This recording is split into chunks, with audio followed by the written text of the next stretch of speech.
He's one of the most successful stories ever from The Biggest Loser, and he's from Metro Detroit. Pete Thomas changed his life when he won the at-home competition on the show. Well, now he's sharing his advice with us. We're talking about his workouts, his motivation, and his choice when it comes to fast food. What you can learn from a man who's lost nearly 200 pounds and kept it off. Find out as Pete Thomas joins me as a special co-host for Live in the D, which starts now.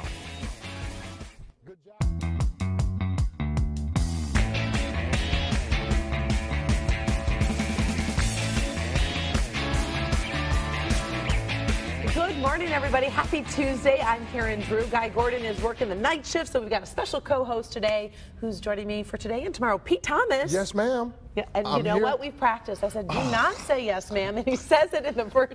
A faux pas in the first 10 seconds. Right? No, I'm from here. I just think, yes, ma'am is a respectful thing, but I'll stop. I will stop. You can try. I think you're going to keep doing it. No, I won't. I'll get better.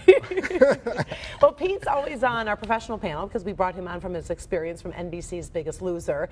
But also you've done motivational speaking and all that. So I said, hey, you want to co-host the show? And you said, yeah. I said, if I'm with a professional like you, then I know I'm going to be in good hands. And of course, anytime that we can celebrate the people of Metro Detroit and just the amazing talent and diversity that we have in the city. Yeah, we got a lot of fun stuff. But I have to tell you. Yes. And it's on TV. It was around 6:30 today on live television. I ate a cheeseburger. On live television? Yeah, so I kind of feel like horrible that I just did this, and then like here you are talking about healthy eating and But you were on the way to the gym or something, No, right? I was just sitting over there and I ate a cheeseburger. On live television. Well, we're going to work out tomorrow. And so we're going to work that off of you. We promise. How much weight did you lose? Okay, when you went on Biggest Loser, start from the beginning. How much did you weigh then? Lost, well, at my largest I was over 416 pounds. And that, of course, there's a huge history behind that. But I lost 83 pounds in 62 days while I was on the show. And then look at lost there you are 102 taking pounds. off your shirt. And this is the best I have to ask you that moment. Were you kind of freaking out? I mean, well, this is recent. This is recent. This is what's the great benefit. Yeah, I've kept the weight off for 10 years. I appreciate that. That was so sweet. I literally have kept the weight off for over a decade. And so that's why corporations call me to come work with their employees, because I've got a knowledge about this. And but at my largest, but you can keep it off. You can keep it off. You can. But there are two different things. Really, losing weight there's one strategy involved with that. What's easier? Or is it just you can't compare? To me, you can't compare them. They're two separate things. One is like how, what does it take to be successful in school, and then the other one is how do you become successful in the workplace, in the workforce. So they're two different things. But we'll share some tips about all of that stuff. I always like behind the scenes. Yes. I know there's some things under contract you can't say, but can you tell me some things we didn't know? Well, to me, The Biggest Loser is the boringest show in the world. I know it's on NBC. It's a great show on NBC. If you think about the premise is it's about fat people sweating. Well, that's all it is. That is boring. Who wants to watch fat people sweating? Well, you got Jillian there. And so you got fat people sweating with a little lady yelling at you, okay? But what makes it great is they put type A personalities in the room. They restrict a little chocolate from you. They say you can't have, those honey buns and all that kind of stuff. And you've got to work out 4 hours a day. Did they ever have bad food in there to tempt you? All the time. All the time. So let me tell you. So this is a fat person's confession, okay? They've got all of these food around, and really the art department sets the food up all over the place, and so they spray it with a shellac so that it looks good. And we fatties, we just go around and we try all the food. Now, you would think after the first week we would know that there's a shellac on it. Yes, no, you just kept trying it. Every week, the challah bread has got a shellac on it. Really? Oh, darn, the roast beef has got a shellac on it.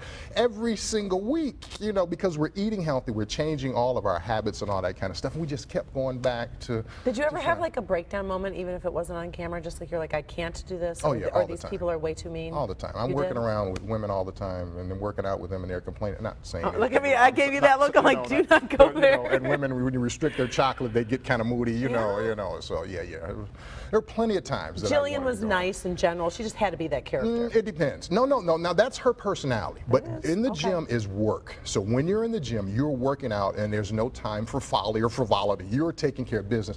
Outside of the gym, when you're around the dinner table, the lunch table, that's where she got to know you and she learned your personality. But there was a method behind that as well. When you got back in the gym, then she could use that little tidbit. Yes. Do it for Granny. No, it's worse than that. You want to quit? She said, well, just go home and die on your kids.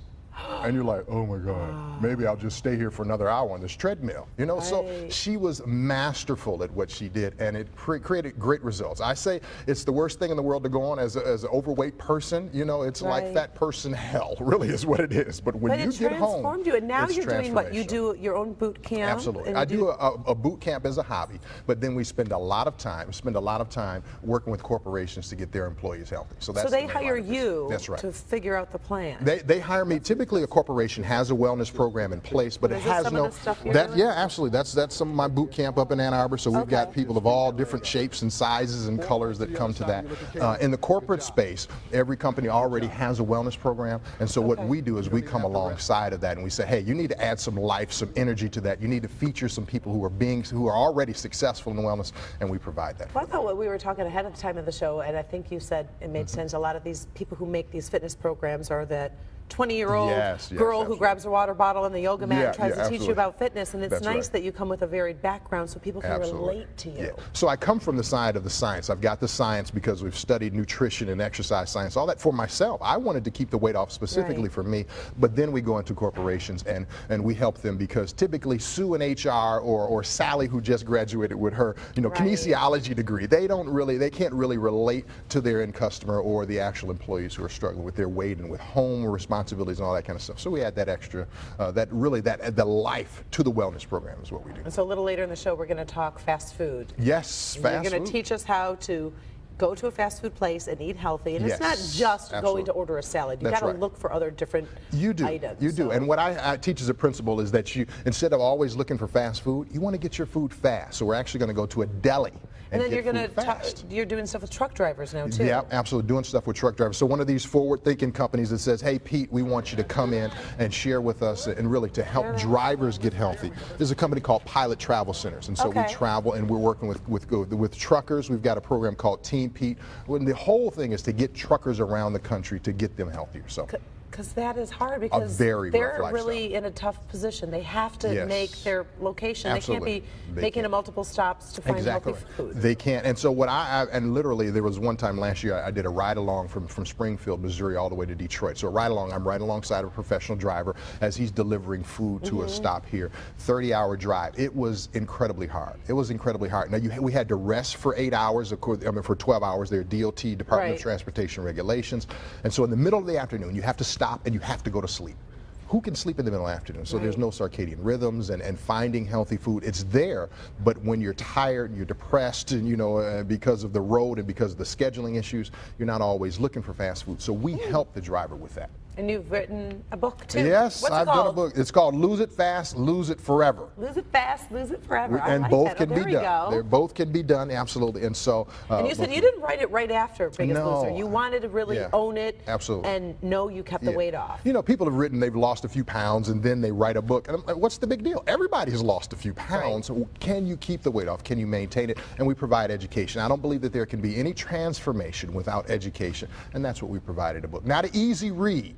But it's a life. It's not easy, so it's kind of scientific. Absolutely, it's scientific, and I ask you to do certain work. If you're going to make a transformation, you have to put some work in. So that's what we require from the book. I like that. All right. Well, thank you so much. You kind of motivated me. I guess I shouldn't have eaten my cheeseburger. That's all right. We're going to burn it off tomorrow. Just wait. Just wait.